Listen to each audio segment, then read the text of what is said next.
Ladies and gentlemen, coming soon, a podcast you've all been waiting for.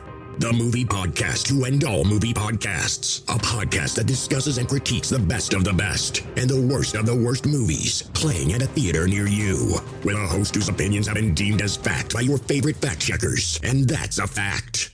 Without further ado, let me introduce you to the movie maestro, the tyrant of theater, the gumshoe of review, the man that makes theater employees and Hollywood execs shiver by his mere presence. Ladies and gentlemen, the judge, the jury, the sultan of cinema, Justin Henson. Welcome to the Movie Wire. Whose kitty litter did I just shit in? And welcome to this week's edition of the Movie Wire. I'm your host, Justin Henson, and welcome to the show. We've got a big show this week with 3 brand new reviews, with 2 playing in theaters and 1 now available to stream. This week on the show, everyone deserves a happy ending in the highly anticipated Deadpool and Wolverine. 90s heartthrob Freddie Prinze Jr. returns as Silver Fox to a leading role to play a husband that finds his mistress dead in his pool in The Girl in the Pool. And finally, it frees a crowd, pours a party in the new comedy, The Fabulous Four. We've got a lot to cover this week, so let's jump right in. Ready for my verdict? Let's get into it. Out of the windows to watch, a roar and a burst of flame.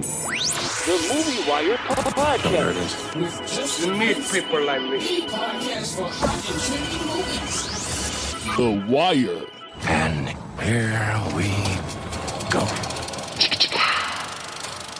Deadpool's peaceful existence comes crashing down when the Time Variance Authority recruits him to safeguard the multiverse. He unites with would-be pal Wolverine to complete the mission and save his world from a threat in one of the most anticipated movies of the year, and in this spoiler-free review of Deadpool and Wolverine. I told you, you're not welcome here. You're not welcome anywhere. Now get the fuck out of my bar. Just give me one more drink and then I'll leave. Hi, Peanut. I'm gonna need you to come with me right now. Look, lady, I'm not interested. All right, well, I'm sort of on the tick-tick, so upsy daisy. Here we go. Oh, whiskey dick of the claws. It's quite common in Wolverines over 40. You don't want this. Unless you want to take a deep breath through your fucking forehead, I suggest you reconsider.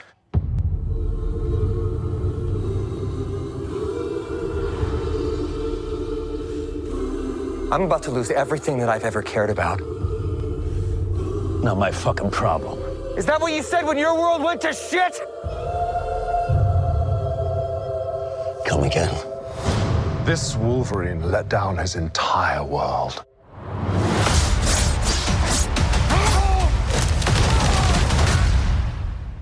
Want to talk about what's haunting you, or should we wait for a third act flashback?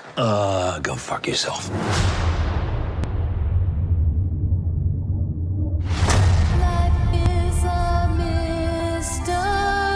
I don't know anything about saving worlds, but you do. Trust me, kid, I'm no hero. You were an X-Man. You were the X-Man. I am soaking wet right now.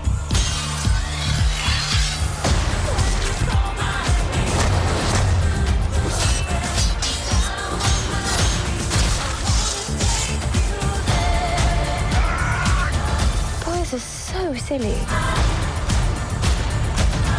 This is what I'm talking about. Big slow motion action sequence. Who knows if you live or die? Let's fucking go. Let's fucking go.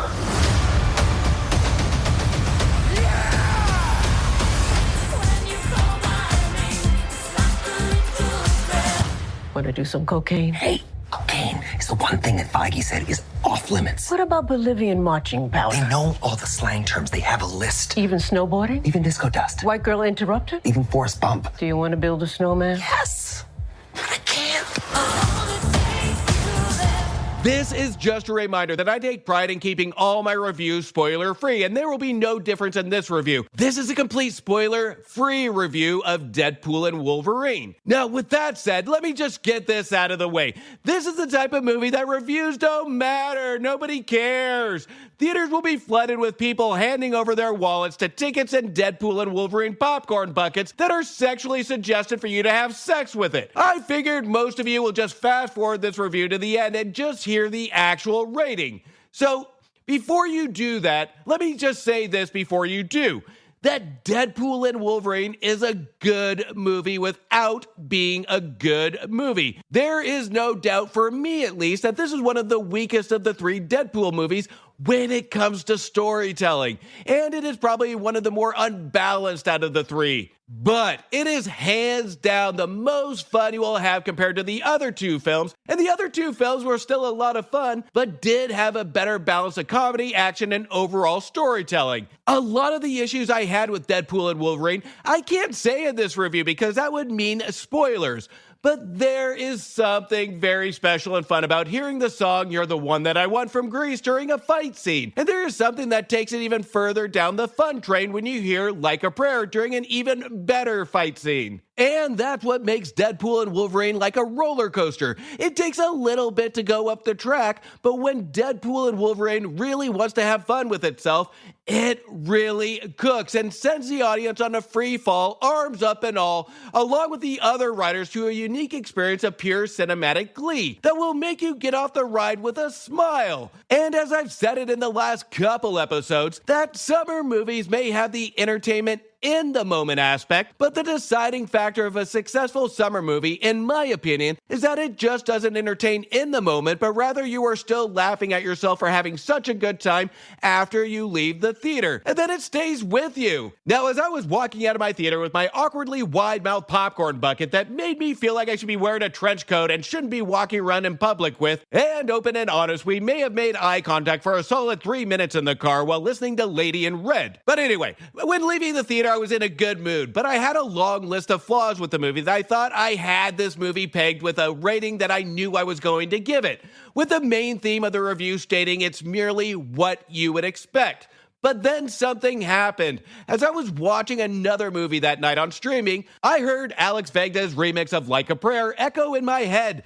The film utilizes a couple different variances of Like a Prayer, but the epic version was my favorite that you can check out on the soundtrack. And I ended up downloading it. And as this song echoed through my head, I also got flashbacks of scenes throughout the movie. And I found these flashbacks of the movie were more entertaining than the movie I was currently watching at the time. Now, unlike some rewatches I do before I release a review, which 90% of the time is to validate my rating or to understand what the filmmaker was trying to do, this one was different. I had a craving that night of reflection, not feeling the need to revisit to figure out the intent and vision of the filmmaker, but rather I wanted to see this movie again. I was looking forward to seeing this movie again. It wasn't the need to want to watch it again, it was the want to watch it again. This is a rarity in films nowadays. This feeling became a craving, like the feeling of needing a stiff drink after a hard day's work. So I purchased a ticket for the very next day, and the moment we came to a scene that I won't mention that was one of my favorite scenes of the movie,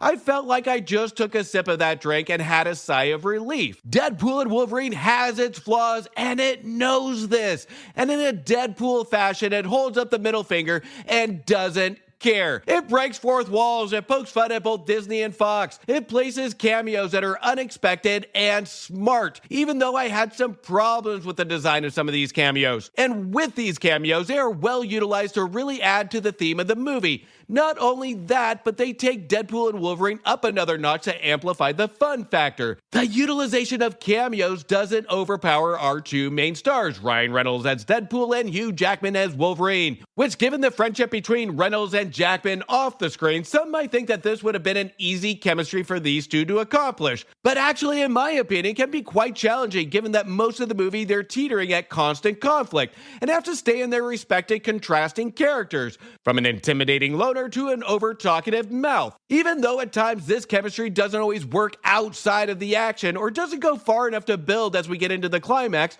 we don't notice it much because of the on-screen awe of seeing these two together, especially Hugh Jackman Jackman back as Wolverine in a uniform that we have all been waiting for. Our director Sean Levy completely understands the material and knows exactly how to make this ensemble work for the greater good of audiences and nobody else. The overlaying theme of Deadpool and Wolverine feels like Deadpool wrote the film himself, and to an extent he does with a penned screenplay from the original writers of the first two films. Sean Levy sure knows how to put a cherry on top of these three movies, or should I say an exclamation mark, with how over the top some of these premises are.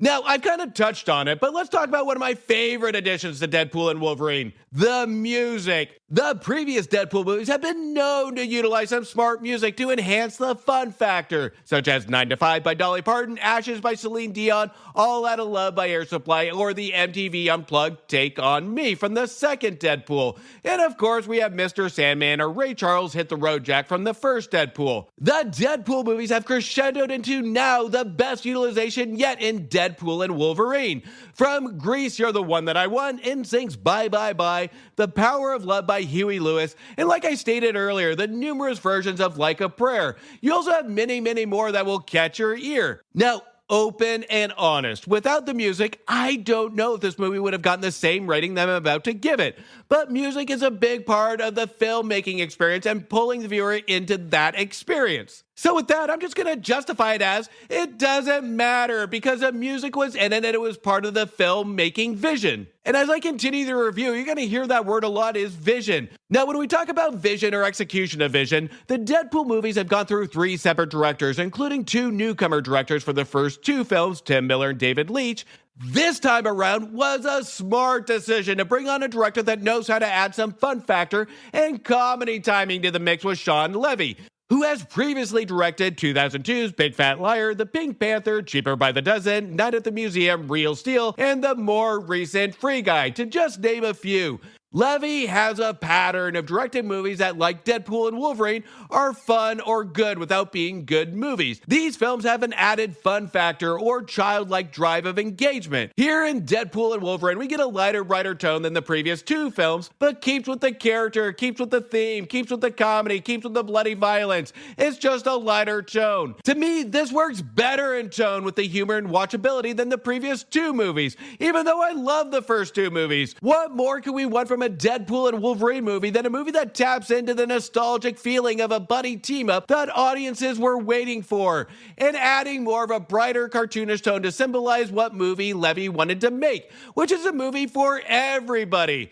A movie made not just for fans, but rather a movie that just purely entertains and still gains street cred on keeping a level of consistency of the Deadpool films. Now, I gotta be fair. In fairness, Levy did have it a little easy with Deadpool and Wolverine, bringing back previous writers, Rhett Reese, Paul Wernick, and of course, Ryan Reynolds. And Levy also had Reynolds that at this point knows the Deadpool role. He knows how to execute the portrayal of this character. Levy's sole job is to ensure that he captures the chemistry between Hugh Jackman and Ryan Reynolds in a proper way, and ensure that each and every cameo gets satisfying screen time and at least looks good. Now, as the fun factor kind of distracts us to where all the flaws are, it goes without saying that the movie does feel unbalanced at times, especially during the second act, where at times it can feel segmented to ensure Levy balances nostalgia, humor, and action, and still appeases general audiences and, more importantly, the fan base, which goes into what I said in the beginning, where it feels like it's teetering up a roller coaster getting ready for the anticipated moment of a free fall. Now, in between the fun elements, as we're teetering up that roller coaster, waiting for the next free fall, during these moments of lull, we don't really take advantage of building the chemistry between not the Wolverine persona,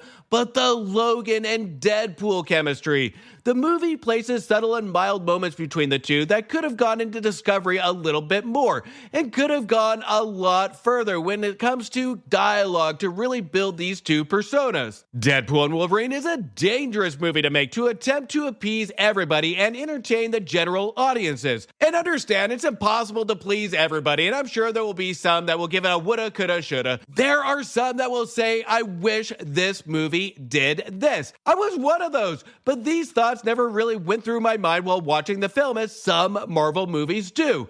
The filmmakers and cast do a fantastic job on keeping the audiences in their seats for the ride without giving us time to think until it's over. And when it's over, it lingers in one's head as merely a reflection that will end with a smile. Deadpool and Wolverine does something different that we have seen from some more recent Marvel movies that started to become a little too formula, and given the longer runtimes of some of these superhero movies, they didn't add anything to really become memorable unless we see a shocking death from one of our favorite Marvel characters. Deadpool and Wolverine adds many memorable moments that does have its flaws, but where the movie is flawed makes up for in pure enjoyable scene after scene of pure engaging fun that makes the flaws seem just like a bump in the road for this buddy road trip spectacle. This movie no doubt will make dump trucks some money, and it's a rarity for me to say this in a superhero movie, but this rightfully should, because it puts the viewer's experience first and foremost and executes the feeling of the experience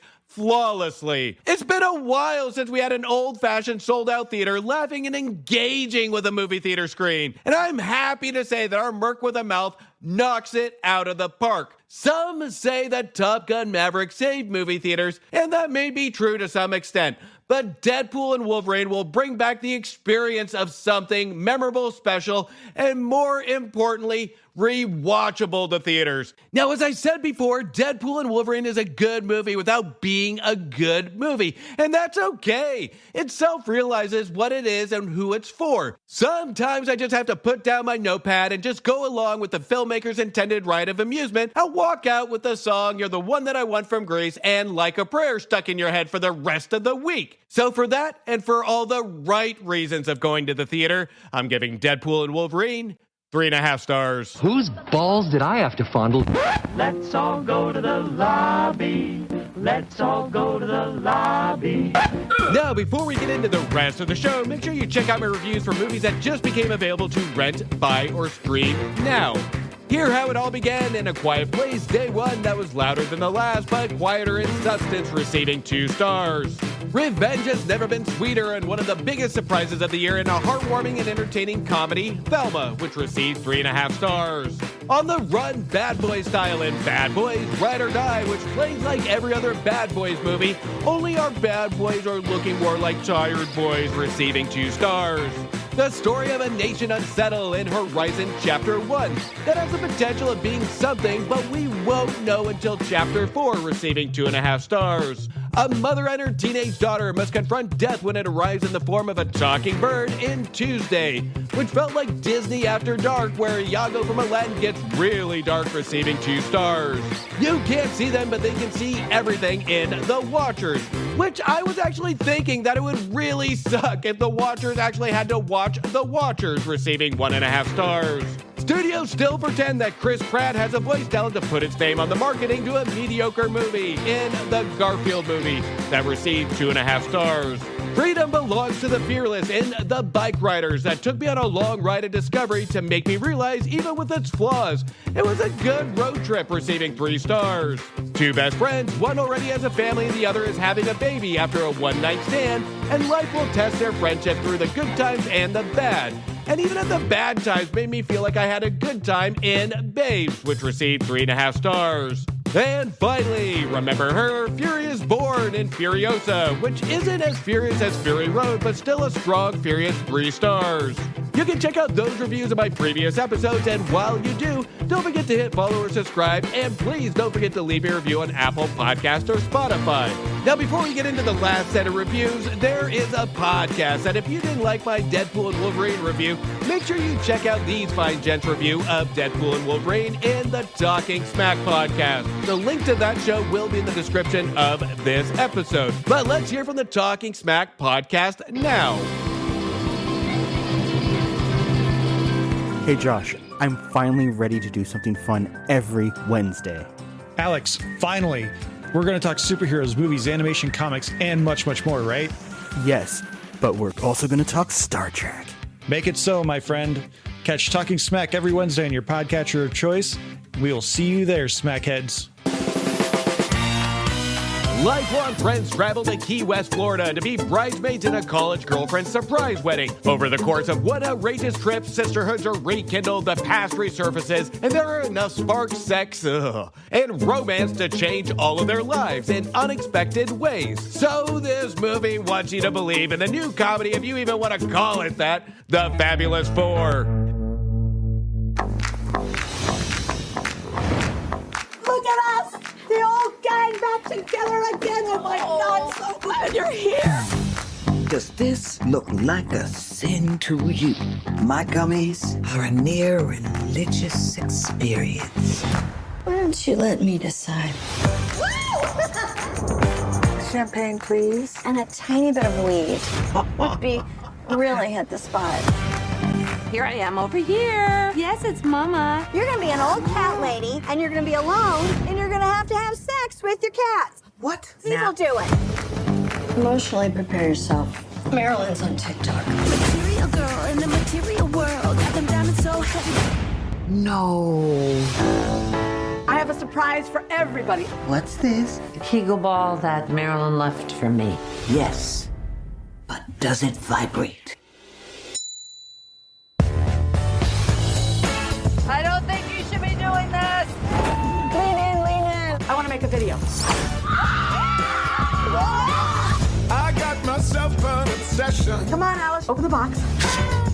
Will you be my Bridesmaid. What? John died just 2 months ago. So she got out there kind of quick. It takes longer to cancel a gym membership. Cause it gave me all I've been. Why was Lou so mad at you? You stole her man? No, I didn't. Yes, you did. Back in the day. I couldn't make a bed, but I could break a bed. What do you think of the dress? I think you should stay away from an open flame. Aw, same old Lou. You got to give a little love. Give a little love. Go on, just give. It's friendship. And what's more important than that? I used your Kegel ball. When? Just now outside. Hey, somebody stop that kid. He stole my bike.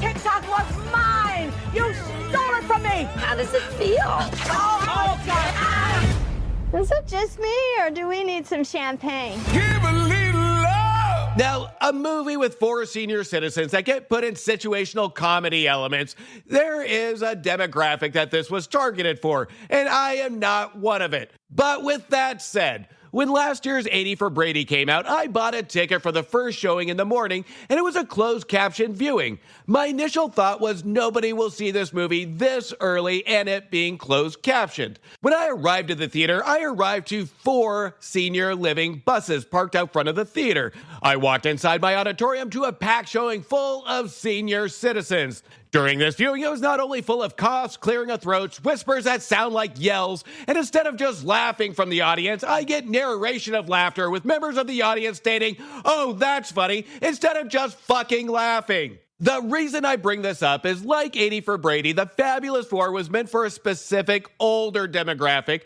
but unlike 80 for Brady, The Fabulous Four wasn't funny. In a fairly busy theater and an hour and 40-minute runtime, I heard not one piece of laughter from my theater. And when a joke was attempted to land, I didn't even chuckle. As a matter of fact, I didn't even want to give it the satisfaction of even an eye roll. This film is the worst cut and pasted pile of spoiled tapioca pudding garbage you will see this year. The Fabulous Four has a fully loaded cast to appease its target audience, with Bette Midler, who plays our bride-to-be Marilyn, Susan Sarandon as Lou, who's a no-fun friend that has conflict with Marilyn, Cheryl Lee Ralph as Kitty as the mother type in the group, and of course, what would it be a senior citizen female comedy without having a slutty one in the group? And that is Alice, played by Megan Mullally. Now, it's a pitch-perfect cast for its targeted demographic, but hands down is the worst performances from each and every one of these ladies.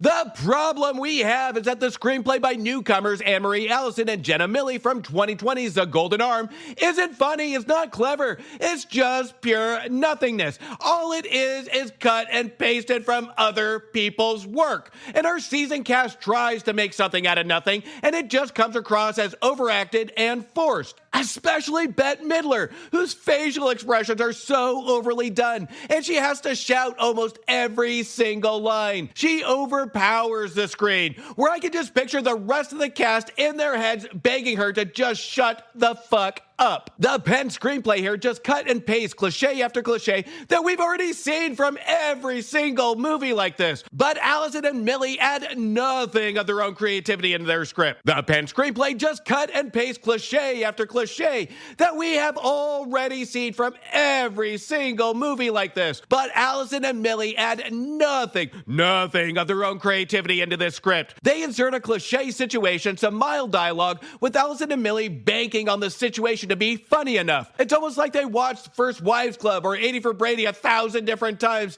and just took notes on just putting these situations into this movie and thinking this would be good enough. This movie, this screenplay, it lacks edge, it lacks creativity, and it has no bite to it. It has no originality. This screenplay, by comparison, makes the Golden Girls feel rated X. There is absolutely nothing here in entertainment value because we've seen it all before. And there are moments in here with our cast that just scream cringiness, but it's not intended to be cringy. I feel bad for this cast. They all look like they're trying to do their best with the utter borderline plagiarized garbage. To some extent, a lot of the issues we see with this movie can be covered or distracted by some clever direction, but our director Jocelyn Moorhouse, who is either in the wrong genre or has lost her touch since her last big projects like 1991's Proof or 1995's How to Make an American Quilt. Moorhouse is completely out of her element here, with camera work that just looks like it came out of a year one film student. She finds ways to get every single shot wrong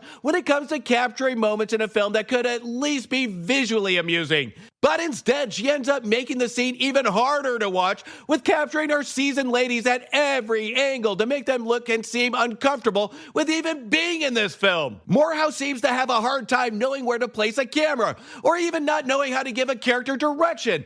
This is a cast-controlled film, and even though this is a very talented cast, Moorhouse puts all of her trust in allowing this cast to drive the movie, and it just doesn't work. This is not only an insult to the generation and demographic, but an insult to the filmmaking process. This is not only one of the worst directed movies of the year, but this is also one of the worst written movies of the last few years. It absolutely baffles me how this movie even got made, why this cast even got involved in this. There is no way this cast read this script and said this is funny. If it wasn't for this cast on board, this screenplay would have been just thrown in the nearest trash can. The Fabulous Four has very little value to its watch, unless you're a diehard fan of one of our four ladies. But even then, fans of the cast will walk out uttering the words, "What in the actual fuck was this?" The Fabulous Four took me by surprise. I went into this movie for a lighthearted comedy with the usual formula, but I walked out to one of the worst movies of the year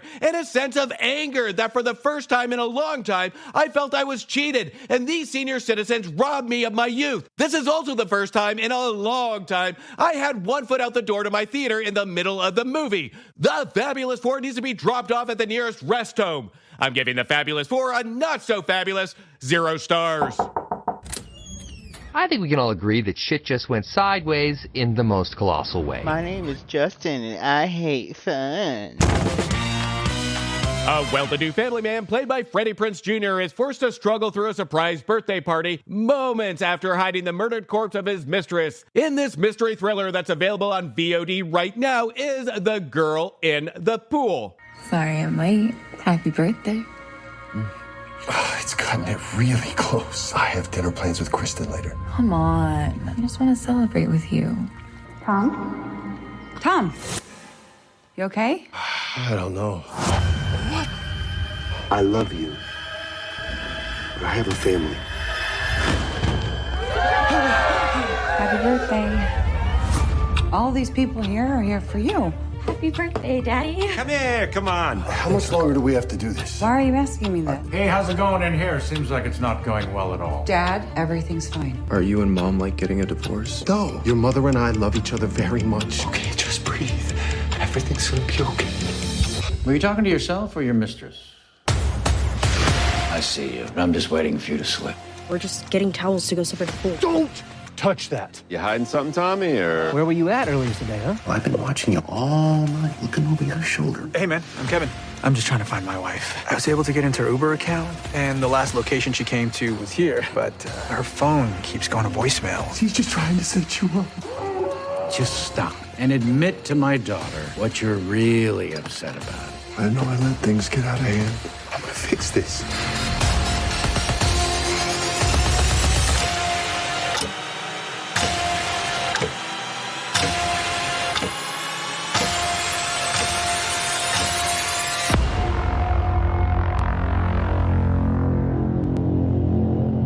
Now, it's been a while since we've seen Freddie Prinze Jr. come back in a leading role from his 90s run. Freddie Prinze Jr. stepped away from the limelight to be more of a full-time father, and good for him for that. And since then, he's had a mellow career, just doing some smaller roles, cameos, and voiceover work, including more recently in The Rise of Skywalker. Now our 90s heartthrob is back as a silver fox in a leading role. Straight to VOD, but still a leading role. But sadly, this won't give us some nostalgia trip, and it won't make us raise our fist in the air and cheer that he's back. Quite the opposite. He will fade from our memory as quickly as he did from the 90s. The Girl in the Pool attempts to play as a mystery thriller, where Prinze plays Thomas, who is having an affair, and on his birthday finds his mistress in the pool dead. Thomas then hides the body in a small storage chest by the pool. His family returns home, and Thomas realizes his wife put together a surprise birthday party, where Thomas needs to figure out how to keep the body out of sight while attempting to figure out what in the hell happened. The Girl in the Pool has a decent premise and does have elements that barely pass believable to the viewer. The mystery kept me engaged, but the thrills did not. And sadly, the movie attempts to give me more thrills than mystery. The Girl in the Pool was directed by new director Dakota Gorman with a screenplay by new writer Jackson Reed Williams. And to be completely fair, the movie has a lot of elements that could work, but the elements need a clearer vision of execution of how it's intended to make the viewer feel. Dakota Gorman misses in creating something that could be memorable by two main pieces of execution: a more compelling score to really help build the intended thrilling moments, and character direction. There is a good performance somewhere in Freddie Prinze Jr. here, and even Kevin Pollak, who plays Thomas's father-in-law, William. These performances are too mellow and too tame to really help support what the dialogue is really shooting for. We have moments as a viewer we know they should have some tension, and the entire cast just seems to shrug their shoulders like it's a normal Tuesday. The movie lacks any sort of bite, edge, or tension. The mystery unfolds to something that is somewhat interesting, but again, our filmmakers don't do anything with it to make us care. The last act matches the tone of the rest of the film. There's no intense emotional crescendo to the last act, and the last act demands at least something more, but instead we just get such a mild climax from the performances that it feels like a wasted opportunity. Now here, it would be so easy to blame or point the finger at Freddie Prinze Jr.'s performance, to say he's not driving the story or driving the emotion, driving the intensity in this character to really move this story forward. And we can easily blame that on him being out of the game for so long, the lack of performance, or the lack of experience with the genre. And that would be the easy scapegoat, but then we get Kevin Pollak on screen, and we see such a low-key, underwhelming performance here, and that's not like him. With these two performances, it points to a character direction problem and vision of material. Our director Dakota Gorman almost wants to portray a Spanish prisoner type of tone, but doesn't have the skill to really execute this yet, which she should have focused on the build of the thrill and the build of the curiosity of how to get the viewer to care on the outcome. The Girl in the Pool has a good premise. It has a cast to really hook viewers in. The cast is one of the biggest attractions and the most interesting things in this movie. And it's mild enough to be an okay, simplistic, safe ride for streaming when it becomes free. But holistically, once we are in the story, it turns out as exciting as swimming in a kiddie pool and ends up as limp as a pool noodle. I'm giving The Girl in the Pool 2 stars. And that's a cut on this week's edition of The Movie Wire. I want to thank you for listening and thank you for your support. You can also show support by following me on Instagram, Blue Sky, X, Thread, Facebook, TikTok, YouTube, and Letterboxd at Movie Wire Show. And please don't forget to leave a review on Apple Podcasts or Spotify. And if you haven't yet checked out the Cult-Worthy Cinema Podcast and the Movie Wire's crossover show, back to the balcony. Make sure you do. Again, the link of that show will be in the description of this episode. Until next week, do me a favor. Make sure you stay for after the credits to show the respect to those that put their blood, sweat, and tears into making a feature film and support your local movie theaters. A verdict has been made on this episode of The Movie Wire by your host, Justin Henson. He thanks you for listening to the show. You can follow Justin on Instagram and Twitter at MovieWireShow or visit his website, www.themoviewire.com. Oh, and don't forget to leave a review on Apple Podcasts and Spotify. I'm sure he'd love to hear from you. Until next time, we will see you at the movies. Thank you for bringing me to the movies. You're still here. It's over. Go home.